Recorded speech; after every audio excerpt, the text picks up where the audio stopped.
თუ ადამიანი უცებ გაქრა შენი ცხოვრებიდან, ეს გაშლა შენთვის არის.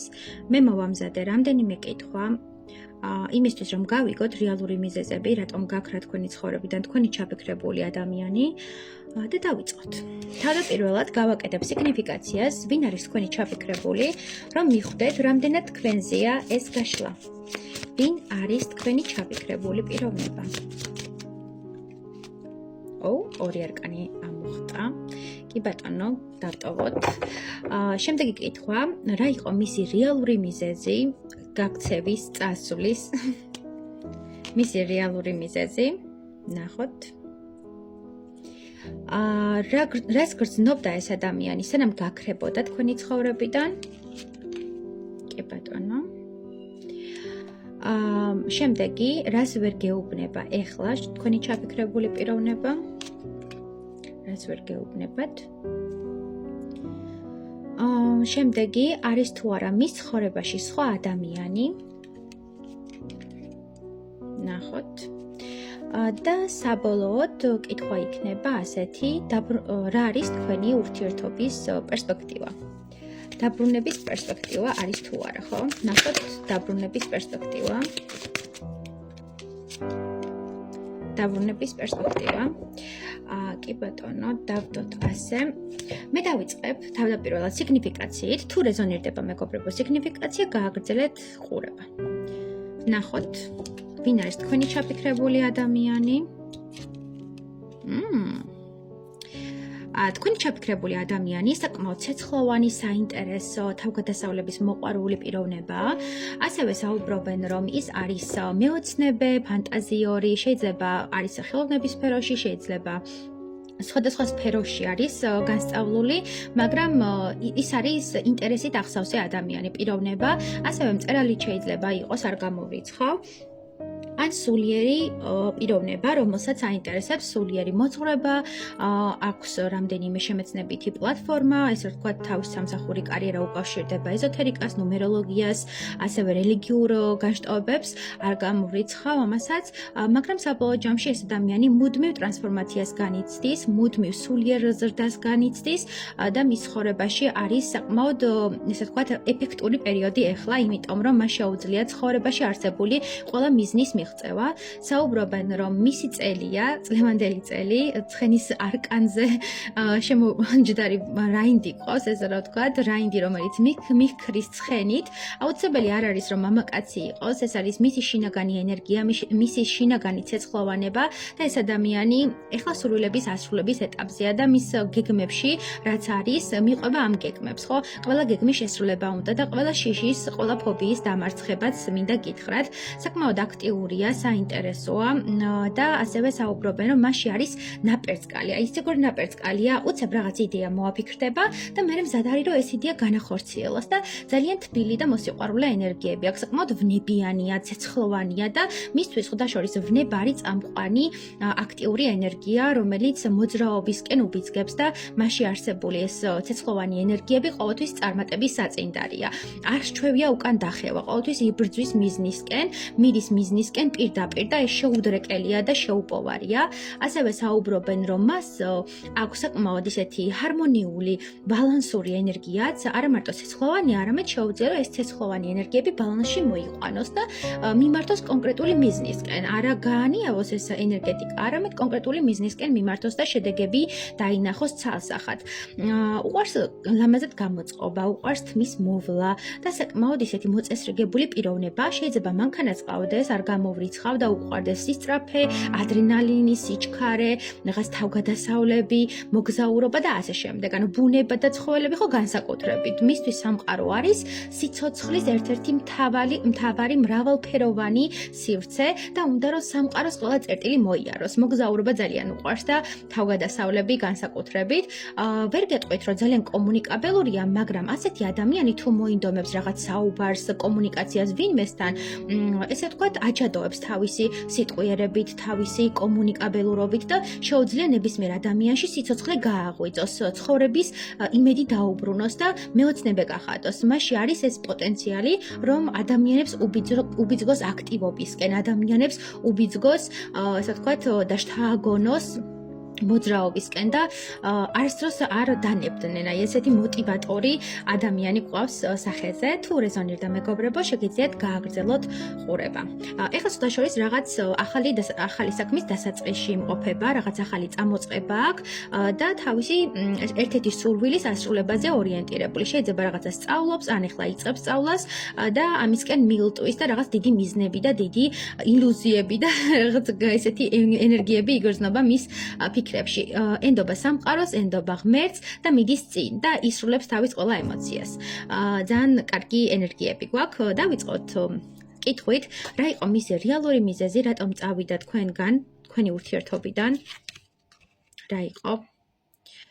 ხო, ნახეთ, რეალური მიზეზი მისთვის ორი გათამაშდება აქ, მინდა გითხრათ, ეს არის გულისტკივილი, მაგრამ ეს გულისტკივილი განპირობებულია იმით, რომ ან თქვენ არ მიეცით რეალური შანსი ურთიერთობის პერსპექტივისა, რომ ეს ურთიერთობა გადასულიყო სხვა ეტაპზე და ანუ ოჯახი ყოფილიყავით და ასევე შეგექმნათ ერთად გევლოთ ცხოვრების გზაზე, ან პირიქით, ეს ადამიანი არის იმ დონეზე დაკავებული თავისი, ესე ვთქვათ, ცხოვრებით, თავისი სიყვარულის ენერგიით გასხივოსნებით, რომ თვითკმარია, ანუ არ სჭირდება გვერდით სხვა ადამიანი, დაოჯახების თემატიკა მისთვის არ არის აქტუალური, უფრო უნდა რაღაც დროებითი ურთიერთობები, აქტიური ურთიერთობები, თავისუფალი ურთიერთობები, შემთხვევითი ურთიერთობები და თქვენ გული გატკინათ, იმიტომ ამ ადამიანს გული ეტკინა, იმიტომ რომ აი თითქოს თქვენ უფრო მეტი გინდოდათ, ანუ სხვა მხარეს იყურებოდეთ, სხვადასხვა მიმართულება გაქვთ ამ კუთხით და თქვენ არ შესთავაზეთ დაოჯახება, ან პირიქით თქვენ შესთავაზეთ დაოჯახება და ამის შეეშინდა და გავიდა ურთიერთობიდან. ყოველ შემთხვევაში აქ მიზეზი არის ის, რომ ან სტაბილური ენერგია სურდა, ან არასტაბილური ენერგია და თქვენ ვერ შეეწყეთ, ვერ შეთანხმდით ამასთან დაკავშირებით. ასევე საუბრობს იმაზე, რომ რეალური მიზეზი მისთვის წარსული გამოცდილებაც არის, წინა გამოცდილება. შეიძლება ეს ადამიანი იყო დაოჯახებული, ან ეხლაც არის დაოჯახებული. ყოველ შემთხვევაში აქ იგრძნობა ენერგია, რომ ეს ადამიანი ვერ გენდობათ და დობის უნდობლობის გამო გავიდა ამ ურთიერთობიდან. კიდევ რაღაცის გამო გული ატკინეთ და ამ ტკენიდან გამომდინარე გაიქცა ურთიერთობიდან. თითქოს ამ ურთიერთობაში თავისუფლად ვერ გრძნობდა თავს და რაღაცნაირად ბევრი პრობლემა და ბევრი კომპლექსები აქვს ამ ადამიანს. შეიძლება აქ საუბარი იყო იმაზე, რომ თქვენ მოისურვეთ მისი დამონება, დამორჩილება, ოჯახი იყავით და შეუზღუდეთ მთელი თავისი ეს პოტენციალი, თავისუფალი ენერგიის პოტენციალი და თქვენგან ურთიერთობიდან რო გავიდა ეს ადამიანი, ხა გათავისუფლდა. ეხლანდელ ენერგიებში ძალიან თავისუფალ პიროვნებად მიფიქსირდება და თავისი ოცნებების ამსრულებლად. ყოველ შემთხვევაში აქ ატკინეთ გული და ეს გულისკენა განპირობებულია იმით, რომ თქვენ მას არ უთხარით რეალობა, ან უთხარით რეალობა და აქედან გამომდინარე გაიქცა ურთიერთობიდან, ან ზურგი აქციეთ და ის აქტივობა ვერ გააკეთეთ, რაც მას სურდა. ჩვენ კი ვნახავთ აქ შემდეგ რა იყო რეალური მიზეზი, უფრო მკაფიოდ გამოჩნდება, მაგრამ აქ რასაც მიჩვენებენ, ეს ადამიანი ძალიან დეპრესიულია, ძალიან განიცდის ამ ურთიერთობის, ასე ვთქვათ, დაკარგვას, სიშორეს და მისთვის უკვე გაუსაძლისია თქვენგან სიშორე და თქვენგან, ასე ვთქვათ, დისტანციაზე ყოფნა და ძალიან ტკივა ამ ადამიანს უთქვენობა და ძალიან უნდა რომ არჩევანი მასზე გააკეთოთ და ძალიან უნდა რომ თქვენი სივრცე დაკავშირდეს. აქ ძალიან დიდი მონატრების ენერგიაც არის და ფიქრი ღამის განმავლობაში მით უმეტეს რომ თქვენ უნდა რომ მასთან იყოთ. თქვენი ოჯახური ბედნიერება დაიბრუნოს თუ ოჯახი იყავით და ძალიან ბევრი განცდა. თუ ასევე გადათამაშდება ის რომ თუ ოჯახი იყავით და ამ ადამიანზე იძალადეთ ან რაღაცა მსგავსი ეფექტი იყო, მინდა გითხრათ რომ თქვენგან წასული ეს ადამიანი ეხლა არის ბედნიერი და გამოჯანმრთელებული. ხო, ყოველ შემთხვევაში აქ ადამიანმა დიდი ტკივილი და დიდი დეპრესია გადაიტანა. უბრალოდ საზოგადოებაში ეს არ უჩვენებია. უფრო ღამის პერიოდში მარტო სულ ადამიანს ვხედავ და ადამიანს, რომელმაც იმ დონეზე დიდი ტკივილი გადაიტანა, უჭირს ამაზე საუბარი და არც უყვარს თავის ტკივილზე საუბარი.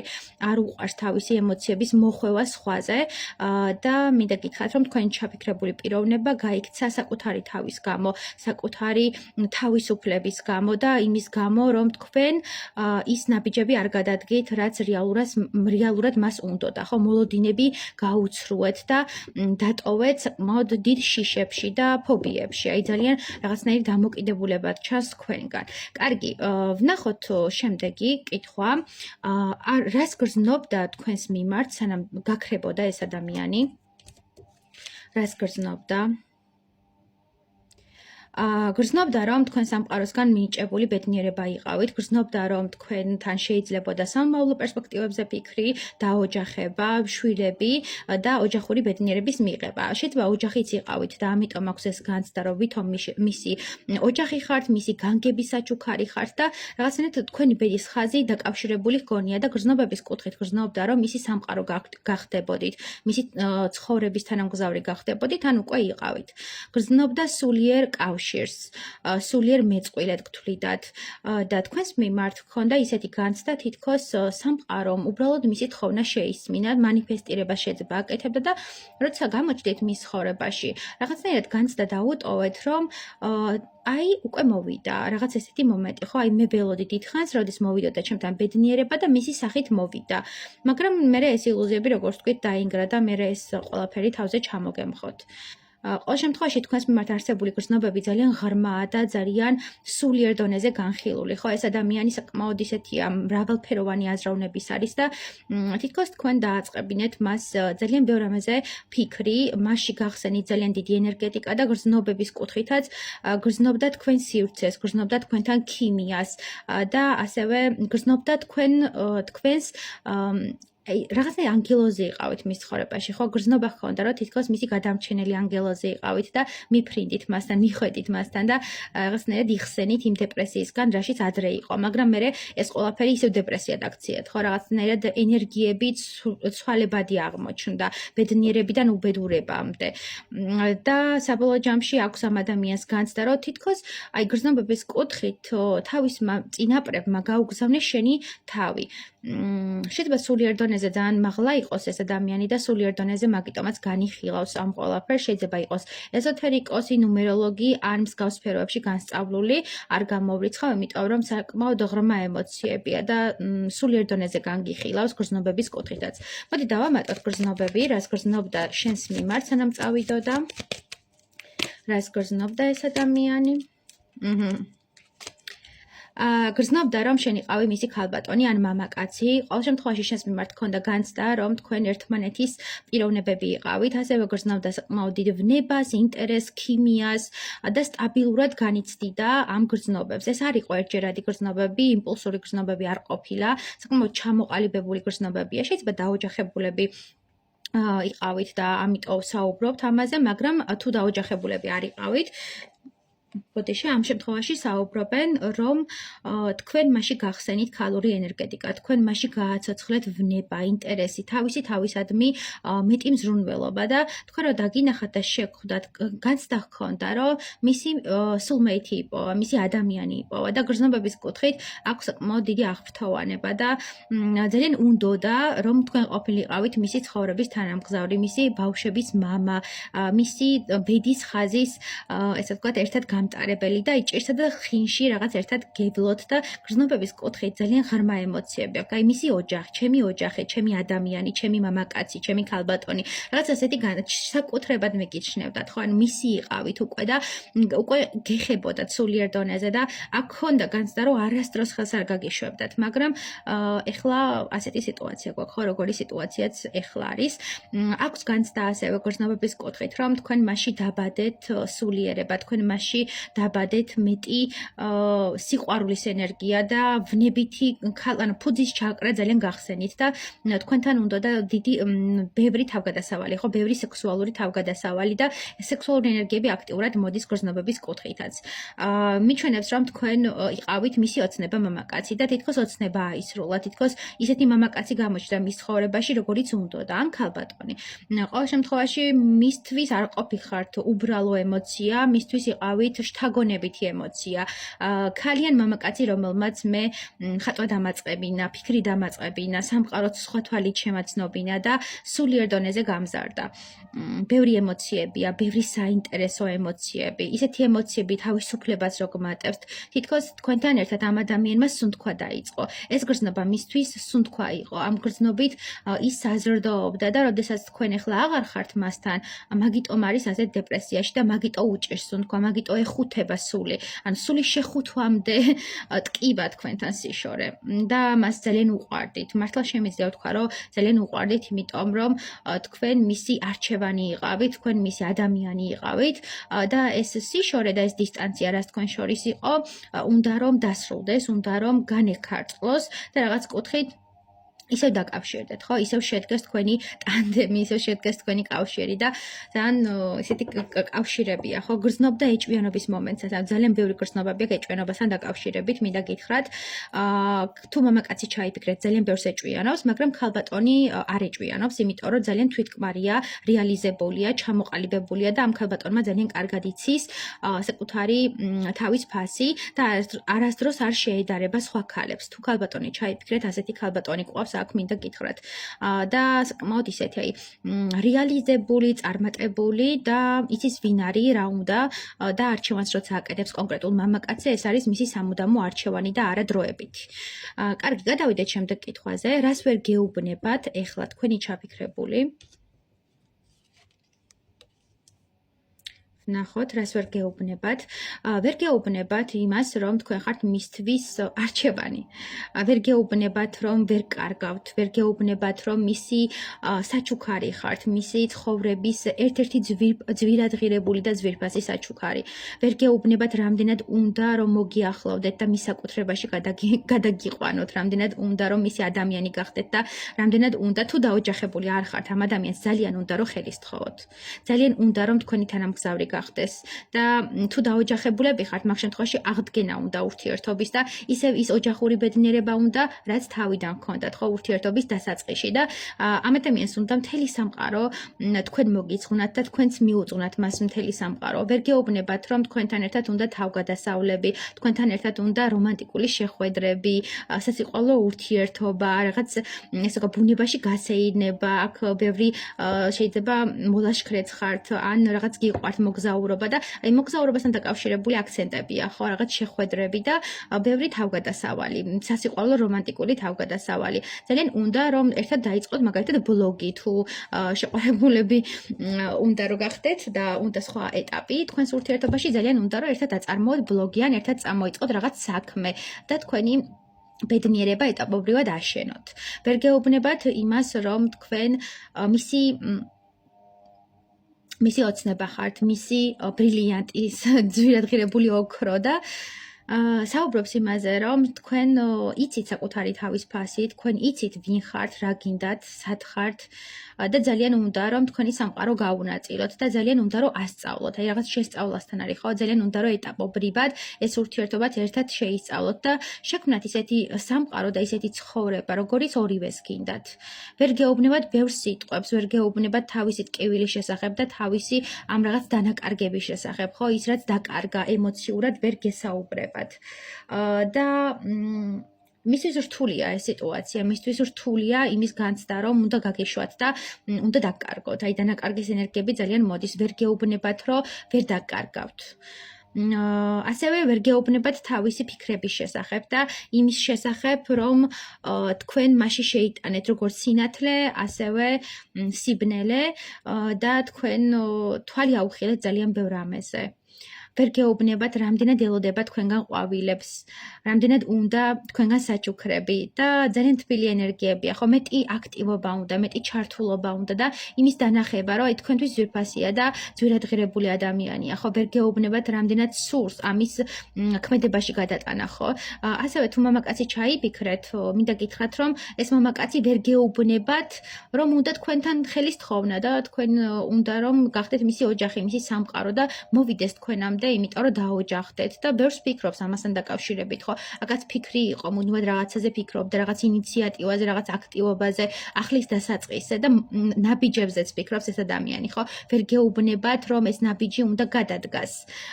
და ასევე მამაკაცი თუ ჩაიფიქრეთ, აი მომენტია, რომ უნდა ამ ურთიერთობის სხვა ეტაპზე გადაყვანა, შეყვარებულები უფრო ცოლი, ანუ მეუღლედ უნდა რომ გაგიხადოთ. თუ ქალბატონი ჩაიფიქრეთ, ამ შემთხვევაში ვერ გეუბნებათ, რომ ელოდება თქვენგან ამ ნაბიჯს, რომ მისი შეყვარებული გახდებით, ან მისი მეუღლე გახდებით და ასე შემდეგ. ანუ ეს არის განვითარების პერსპექტივაზე საუბარი, ანუ ვერ გეუბნებათ ამ ყველაფერს. კარგი, გადავიდეთ შემდეგ კითხვაზე. არის თუ არა მის ცხოვრებაში სხვა ადამიანი, თქვენი ჩაფიქრებული ცხოვრებაში? კი ბატონო, არიან სხვა ადამიანები მის ცხოვრებაში, არიან მამაკაცები ან ქალბატონები, ვისაც ის მოსწონთ, ვინც მათი აღფრთოვანებულია და ძალიან ბევრი ემოციაა და ძალიან ბევრი თბილი ენერგიაა, ხო? მის გარშემო ბევრი ადამიანია, საკმაოდ ისე ცნობადი პიროვნება შეიძლება იყოს თავის სივრცეში, მაგრამ მიწიგორი მომენტია, თითქოს იმ ადამიანებისგან ვერ ღებულობს კმაყოფილებას. აქ ბევრი ადამიანი მიჩანს, რომელიც მის მიმართ არის სიყვარულის ემოციით და ინტერესით ახსილი, მაგრამ თვითონ აქ თითქოს ვერ გრძნობს საჭიროებას, ანუ ბევრი ადამიანი სჭირდება იმისთვის, რომ ის დანაკარგი შეივსოს ემოციურად, რასაც თქვენგან განიცდის და აქ საუბარი არის იმაზე, რომ მესამე პირები უბრალოდ მის მიმართ არსებული ინტერესით გამომხატველი ადამიანები არიან, თორემ მას არ აქვს ინტერესი. მოდი მაინც დავაზუსტოთ, აქვს თუ არა თქვენს ჩაბიქრებულ ადამიანს ამ ადამიანების მიმართ ინტერესი, მესამე პირების მიმართ ინტერესი თუ გააჩნია, ვნახოთ.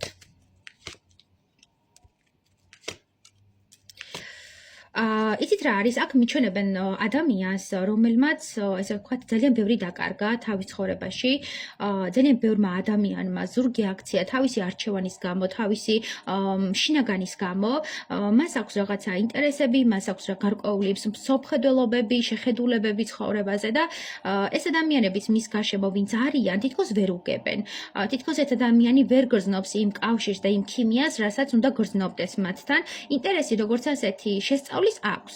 როგორც პიროვნებები ძალიან აინტერესებს და შესწავლა უნდა მათი, გაგება უნდა, უფრო მეტად უნდა რომ ჩაწვდეს ფსიქოლოგიას, ხო? აი მაგალითად თუ ქალბატონს უყურებთ ამ შემთხვევაში ეს ქალბატონი საუბრობს იმიტომ რომ ის დანაკარგი შეივსოს, რაც თქვენთან აქვს. აი თითქოს ამ ადამიანების შეცდომა უნდა მამაკაცების დონეზე. ანუ რას ფიქრობენ მამაკაცები, რა რეაქცია აქვთ, როდესაც მოსწონს რომელიმე ქალბატონი და უნდა რომ შედარება გააკეთოს, ხო? რეალურად თქვენი ნაბიჯი ჰგავს თუ არა სხვა მამაკაცებს და რეალურად რა არის ემოცია და გრძნობები, ხო? ამ ადამიანმა თითქოს არ იცის რა არის სიყვარული, რა არის გრძნობა და რეალურად ამის შესწავლაშია და სხვა ადამიანებთანაც მაგიტო ურთიერთობს, რომ დაინახოს და შეისწავლოს ეს მამაკაცური ფსიქოლოგია, ან ქალბატონების ფსიქოლოგია და მერე უკეთ ჩაწვდეს თქვენ რა გინდათ, თქვენ რა გსურთ.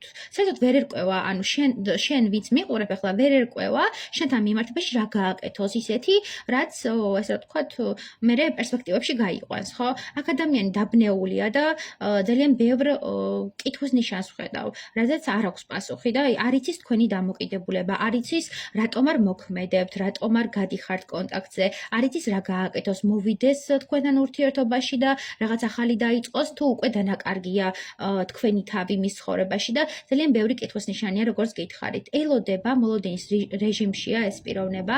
მესამე პიროვნებებსაც იცით რა არის, თითქოს არც წერს, არც კომუნიკაციება. განდეგილის არკანით მინდა გითხრათ, რომ მისთვის სულ ერთია სხვები, ანუ არ აინტერესებს სხვა ადამიანები, სხვა პიროვნებები და თუნდაც იყვნენ მესამე პირები, მისი ინტერესის ობიექტები არ არიან. და უბრალოდ შეიძლება ეს თვალის მოსაჩვენებლად იყოს, ხო? ვითომ ბევრი ადამიანი ყავს გარშემო, ბევრი მამაკაცი ან ქალბატონი ყავს და რაღაც კუთხით გაჩვენოთ, რომ აი მე ასეთი მოთხოვნადი ვარ, რაღაც ეგეთი მომენტი აქვს, ან მე ასეთი არჩევანიც მაქვს, სხვა არჩევანიც არის ჩემს ცხოვრებაში და შენზე არ მაქვს გადაწყვეტილი, ხო? ანუ შენ არ ხარ ერთადერთი და სამუდამო. რაღაც ასეთ განცდებშია. ანუ აეჭვიანებს? უნდა რომ აეჭვიანოს, ვინც გვიყურებს ის ადამიანი? კი ბატონო, ნულოვანი არკანი და პენტაკლების არკანი. კი ბატონო, აი აქაც პენტაკლები გქონდა, ხო? ანუ უნდა რომ გაეჭვიანოთ, უნდა რომ გაფიქრებინოთ რეალური სიტუაციები რო არ არის, ხო? ანუ აქ ადამიანი კონტაქტზე გამოყვანას ცდილობს, თქვენ კონტაქტზე გამოყვანას და ამიტომ შეიძლება დებდეს stories, ან ესე ვთქვათ, წერდეს კომენტარებს, იმეგობრებდეს სხვა მამაკაცებს და ასე შემდეგ, ხო? აქ ადამიანი არის ერთგვარად რაღაცნაირად დაცარიელებული, ხო? თქვენი დანაკლისი აქ ამ ადამიანს და ეს ყველაფერი ან манипуляция, თუნდაც ის რომ ვიღაცას წერს, ან კომუნიკაციება, ან ვიღაც კომენტარს უწერს, ეს არის ყველაფერი манипуляция და ერთგვარად ჩვენება შენთვის, რომ შანსი კი გაქვს შენს, მაგრამ სხვებიც არიან და შენ თუ არ გააკეთებ რა მექმედებას, მე სხვას ავირჩევ, ანუ სხვა მიმართულებით წავალ, მაგრამ ეს უბრალოდ არის ფარსი, ეს არის რაღაც ილუზია, რაც რეალობას არ შეესაბამება და მეტი სჭირდება თქვენგან, მეტი გამომხატველობა, მეტი საჩუქარი, მეტი აქტივობა და ამ ყველაფრის გასაკეთებლად რაღაცნაირად გიბიზგებთ ეს პიროვნება. ასევე საუბარია იმაზე, რომ ეს ადამიანი ამით გაჩვენებთ, რომ ისიც თავისუფალია, მასაც თავისუფალი არჩევანი აქვს და თქვენ არ გზღუდავთ, ხო? ანუ უბრალოდ ელოდება, რომ თქვენ აირჩევთ, მაგრამ ის არ გზღუდავთ, იმიტომ რომ მასაც აქვს სხვა არჩევანი და სხვა მიმართულება. საბოლოო ჯამში მაინც ეჭვიანობის მომენტია, ხო? რომ ეჭვიანობა უნდა რომ აამოქმედოს ეს მომენტი და ამ ეჭვიანობის ფონზე შესთავაზოთ რაღაც სტაბილური ურთიერთობა, რაღაც ახალი საწყისი, ან ხელისთხოვოთ, ან შეყვარებულები გახდეთ, ან დაიწყოთ ურთიერთობა, ხო, რაღაც საწყისი იყოს ამ ურთიერთობაში და თქვენ გააქტიურდეთ როგორც პიროვნება და თქვენ ჩადოთ ამ ურთიერთობაში მეტი. კაი, პერსპექტივაც ვნახოთ, ეხლა რა გვაქვს აქ პერსპექტივა. კი ბატონო, პერსპექტივა რა არის? პერსპექტივა ეს არის ბრძოლა, ეს არის თავგადასავალი, ეს არის წინსვლა. პერსპექტივა ამ ურთიერთობას აქვს ის, რომ გადალახოთ ყველა სირთულე, ყველა შიში, დაბრკოლება და გაიმარჯვოთ ამ ურთიერთობაში. აქ ბევრი ხელშემშელი ფაქტორია, უფრო ფსიქოლოგიური ფაქტორები, უფრო რაღაცა მენტალური ფაქტორები და ამ ურთიერთობის პერსპექტივა არის ის, რომ თქვენ იბრძოლოთ თქვენი სიყვარულისთვის. ორივე თქვენგანმა უნდა დაამტკიცოთ, რომ ამ სიყვარულის ღირსი ხართ და ორივე თქვენგანმა უნდა გააკეთოთ რაღაცა. აქ არის ქმედება აუცილებელი. აი აქ უმოქმედობას ვხედავ მე ჩართულობას და დისტანციას მაგიტომ იყო და თუ იაქტიურებთ, თუ იმოქმედებთ და ესე ვთქვათ რაინდის ეს გონიერებით და ჭკვიანებით წახვალთ, თქვენ აუცილებლად შეძლებთ თქვენი ჩაფიქრებული ადამიანის გულის მოგებას და ნაბიჯები ექნება ამ ადამიანს, ირიბი ნაბიჯები, უფრო იციგორი ნაბიჯები მიფიქსირდება ამ ადამიანისგან, ლოგიკური ნაბიჯები. შეიძლება მოგწეროთ ან რაღაცა სწავლასთან დაკავშირებული ტრენინგი იყოს და იქ შეხვდეთ ერთმანეთს, ან შეიძლება რაღაც კონფერენციაზე შეიკრიბოთ ერთად, ასევე სამსახურეობრივ რაღაც დოკუმენტებზე შეიძლება იყოს აქ საუბარი. ყოველ შემთხვევაში სამსახურით ან კარიერით შეძლებს, რომ ეს ადამიანი შემოვიდეს თქვენთან ურთიერთობაში და რაღაც ახალი სტარტი იყოს, მაგრამ თუ ესე ვთქვათ დაოჯახების თემატიკაზე უყურებთ და გინდათ რომ ხელი გთხოვოთ თქვენმა ადამიანმა, მინდა გითხრათ, რომ ეს ადამიანი გადალახავს ყველა დაბრკოლებას, ყველა წინაღობას ოჯახშიც და ყველგან აბსოლუტურად გადალახავს თავის ფინანსურ კრიზისებსაც, რაც აქვს ამ ეტაპზე და აუცილებლად მოვა თქვენთან აქტიური ნაბიჯებით და დაგიმტკიცებთ, რომ მას არ უნდა თქვენთან თამაშები, მას არ უნდა რაღაც ესე ვთქვათ ბავშვური გართობა და უნდა სერიოზული ურთიერთობა. თუ ოჯახი იყავით და დაშორებული ხართ, ამ შემთხვევაში მინდა გითხრათ, რომ ეს ადამიანი ხელს არ მოგიწერთ განქორწინებაზე და ეცდება მაქსიმალურად, რომ ამ ურთიერთობაში ჩადოს ის ენერგია და ის რესურსი, რაც ურთიერთობას გადაარჩენს. თუ დაოჯახებულები იყავით და განქორწინდით უკვე, მინდა გითხრათ, რომ ეს ადამიანი მოდის იმისთვის, რომ თქვენს მიმართ არსებული ეს დოკუმენტი ბათილად ცნოს და ურთიერთობა ახლიდან დაიწყოთ და შეიძლება ახლიდან მოაწეროთ ხელი არ გამოვრიცხავ, იმიტომ რომ აქ აქტიური ენერგიებია. კაი, კიდე დავამატოთ, ხო, რამდენიმე არკანი, იმასთან დაკავშირებით პერსპექტივები ვნახოთ უშუალოდ, რა პერსპექტივებამდე მიგიყვანთ ეს ურთიერთობა საბოლოოდ. ნახოთ, რა პერსპექტივებამდე მიგიყვანთ ეს ურთიერთობა საბოლოოდ. 2 წამი არკანები დამიცერდა. რა ურთიერთობამდე მიგიყვანთ ეს ურთიერთობა საბოლოოდ. ნახოთ რა ურთიერთობამდე მიგიყვანთ. ხელისთხოვნა, მინდა გითხრათ, საბოლოო ჯამში გამოდის ეს ადამიანი ამ ნეგატივიდან და მოდის თქვენთან ხელისთხოვნისთვის. ან საჯარო თქვენი ურთიერთობის გაცხადებისთვის, ხო, საჯარო სასიყვარულო ურთიერთობა, ან საჯარო ხელისთხოვნა. აქ ჩანს ახალი ეტაპი, ახალი დასაწყისი და ბევრი ფიქრის მერე გამოდის ეს ადამიანი ამ ნეგატივიდან და მოდის იმისთვის, რომ თავისი ბედნიერება დაიბრუნოს და თავისი ქალბატონი ან მამაკაცი გვერდით ყავდეს. ძალიან თბილი ენერგიებია და ძალიან ისეთია, იზრდასრული ადამიანის ნაბიჯებია. პერსპექტივებიც არის ის, რომ თქვენ ერთმანეთს გაუღებთ გულის კარს, თქვენ გაიხსნებით ერთმანეთის მიმართ, ისაუბრებთ და თქვენს გონებაში არსებულ ყველა ნეგატიური აზრის განხილვას დაიწყებთ, რაც მიგიყვანთ იმ დასკვნამდე, რომ ფიქრები უბრალოდ თქვენი გონების მახეა და რეალურად ერთმანეთის მიმართ მეტს გრძნობთ, ერთმანეთის ადამიანები ხართ და აი ეს განცდა, რომ ერთმანეთის ადამიანები ხართ, თითქოს შეგიპყრობთ და აღარავის და აღარაფერს მისცემთ უფლებას, რომ ეს ურთიერთობა დაინგრეს და ამ ურთიერთობაში იყოს ნეგატივი, ხო? ამ ურთიერთობაში მიჩანს სტაბილური, ხანგრძლივი ურთიერთობა, რომელიც დაგვირგვინდება საბოლოო ჯამში ეს ვთქვათ, ხანგრძლივი ურთიერთობით და ბედის ხაზზე, ცხოვრების ხაზზე ერთად წახვალთ. ძალიან ბევრი სიყვარულის ენერგიაა და ის ეშმაკის ენერგია, რაც გახლდათ თან და ის კავშირი, რაც ტოქსიკური იყო თქვენ შორის, გაურკვეველი, ვნებებს აყოლილი, უფრო რაღაც არაპროგნოზირებადი დასტაბილურდება. ანუ მანამდე თუ იყო თქვენ შორის ნეგატიური ფიქრები, ნეგატიური აზრები და ასევე რაღაც შეპყრობითი ენერგიები და წარსულიდან გადმოყოლილი რაღაც ნაშთური ენერგიები, წარსული ნეგატიური გამოცდილებებიდან წამოსული უარყოფითი ენერგიები, ეს ყველაფერი გაბადილდება და საბოლოო ჯამში მიჩანს, რომ თქვენ დაიჭერთ ხელში სტაბილურ ბედნიერ ურთიერთობას, რომელიც იქნება საჯარო, აღიარებული და საკმაოდ თბილი ენერგიებით. ხო, ერთმანეთის მიმართ არსებული ნეგატიური ენერგია კი არა, აღფრთოვანებითი ბედნიერი ენერგია, რომელსაც აქვს იმპულსი, რომელსაც აქვს, ესე ვთქვათ, სიცოცხლის საწინდარი. წარმატებები მეგობრებო.